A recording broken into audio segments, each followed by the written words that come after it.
সুপ্রিয় দর্শক, আসসালামু আলাইকুম। আমি যাচ্ছিলাম চাঁপাইনবাবগঞ্জের উদ্দেশ্যে।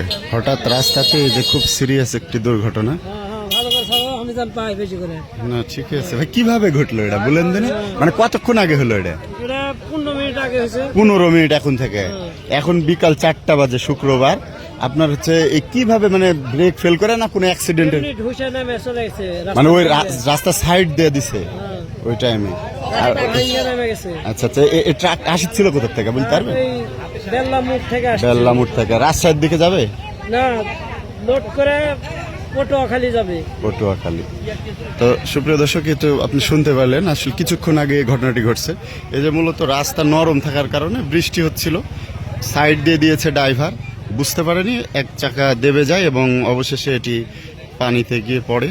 জায়গাটি হচ্ছে আপনার কেশরহাট থেকে গোসাবাজার কামারগা রোডে, মোটামুটি 3 কিলোমিটার আসলে এই জায়গাটি।